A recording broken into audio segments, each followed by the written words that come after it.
मोदींचा वर्धा दौरा आज पंतप्रधान मोदी वर्धा दौऱ्यावर आहेत आणि तिथे त्यांनी प्रधानमंत्री विश्वकर्मा योजनेच्या पहिल्या वर्धापन दिनानिमित्त कौशल्य चाणक्य विकास केंद्राचं उद्घाटन केलंय.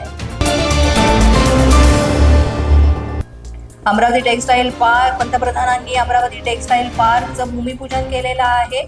यामध्ये पुण्यश्लोक अहिल्याबाई होळकर महिला स्टार्टअप योजनेचा सुद्धा शुभारंभ करण्यात आलाय.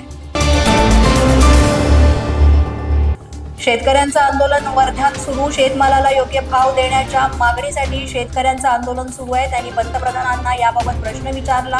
हे आपल्यासाठी अशक्य आहे का? लवकरात लवकर शेतकऱ्यांचे प्रश्न सोडवा अशी केली मागणी.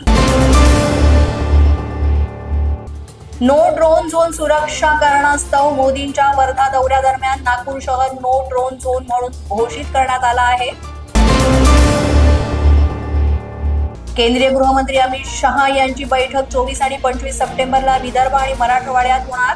केंद्रीय गृहमंत्री अमित शहा विदर्भ आणि मराठवाड्याच्या नेत्यांची बैठक घेणार. महाविकास आघाडीची बैठक मुंबईमध्ये आज. महाविकास आघाडीच्या जागेचा तिढा सोडवण्यासाठी बैठक पार पडणार. आदित्य ठाकरेंचं मतदारांना पत्र. सिनेट निवडणुकीच्या पार्श्वभूमीवर आमदार आदित्य ठाकरे यांनी मतदारांना पत्र लिहिलं असून 22 सप्टेंबरला होणाऱ्या निवडणुकीत योग्य निर्णय घेण्याचं आवाहन केलंय. युतीच्या जागा वाटपाचा फॉर्म्युला 4 ते 5 दिवसात जाहीर होणार.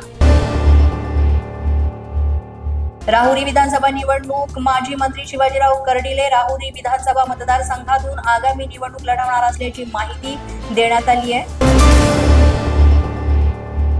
मुंबई विद्यापीठ निवडणुका 22 सप्टेंबरला. मुंबई विद्यापीठाच्या निवडणुकांसाठी 28 उमेदवारांचे मतदान होणार आहे. यामध्ये 25 सप्टेंबरला निकाल लागणार आहे. अशाच नवनवीन आणि ताज्या घडामोडी पाहण्यासाठी पोलीस माझा न्यूजच्या चॅनेलला सबस्क्राईब करा. आमचं फेसबुक, ट्विटर आणि इंस्टाग्राम पेज आहे ते सुद्धा फॉलो करा. तसंच अधिक माहितीसाठी पोलीस माझा न्यूजची वेबसाईट आहे www.polismazha.com या वेबसाईटला अवश्य भेट द्या.